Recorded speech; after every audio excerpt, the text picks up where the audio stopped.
বিসমিল্লাহির রহমানির রহিম। কেউ কথা না বলি আমরা শুনি। আসসালামু আলাইকুম ওয়া রাহমাতুল্লাহি ওয়া বারাকাতুহু। সংগ্রামী সাথী ও বন্ধুগণ, বর্তমান দেশের পরিস্থিতি, বর্তমান সন্ত্রাসী উগ্রপন্থী, বর্তমান ইসকনের অবস্থা দেখে এটা প্রতীয়মান হচ্ছে যে সন্ত্রাসী ইসকন বাংলাদেশে একটি বিস্ফোরায় পরিণত হয়েছে। শুধু বিস্ফোরা নয়, বাংলাদেশে ইসকনের বিস্ফোরা ক্যান্সারে পরিণত হয়েছে। অনতি বিলম্বে বর্তমান সরকার যদি এই ক্যান্সারের অস্ত্রোপচার অপারেশন না করে গোটা বাংলাদেশের মুসলমান, ইসলাম এবং জনগণকে ইসকন নামক ক্যান্সার গ্রাস করে ফেলবে। এজন্য দেশের দায়িত্বশীল নাগরিক হিসেবে, দেশপ্রেমিক হিসেবে খেলাফতে রাশেদার আজকের এই দায়িত্বশীল প্ল্যাটফর্ম থেকে, আজকে প্রেস ক্লাবের চত্বর থেকে আমরা বর্তমান সরকারের প্রতি উদাত্ত আহ্বান জানাই।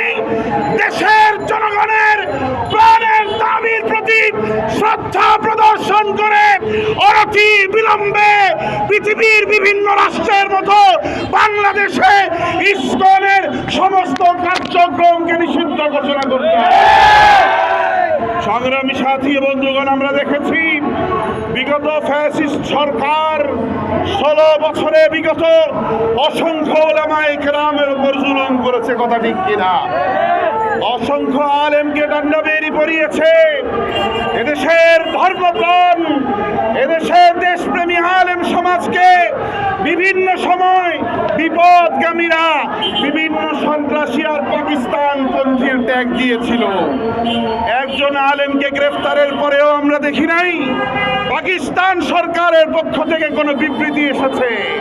কিন্তু আমরা অত্যন্ত দুঃখের সাথে লক্ষ্য করলাম যখন এই সন্ত্রাসী গডফাদার এই চিন্ময় ব্রহ্মচারীকে গ্রেফতার করা হয়েছে, খুব নগ্নভাবে ভারত কিন্তু তার পক্ষে রাষ্ট্রীয়ভাবে বিবৃতি প্রদান করেছে।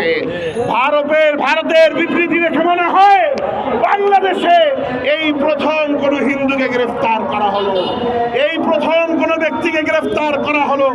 এর আগে বাংলাদেশে আর কোনো গ্রেফতার হয় নাই। ভারতকে আমরা বাংলাদেশের দায়িত্বশীল মুসলমান হিসেবে অনুরোধ জানাবো, আবেদন জানাবো, ভারতের যে ভূখণ্ডগুলোতে মানবাধিকার লঙ্ঘন হচ্ছে, মানুষের উপর জুলুম নির্যাতন করা হচ্ছে, অন্যায়ভাবে মব লিঞ্চিংয়ের মাধ্যমে মুসলমানদেরকে হত্যা করা হচ্ছে, সেই সমস্ত জায়গায় নজর দেওয়ার জন্যে বাংলাদেশ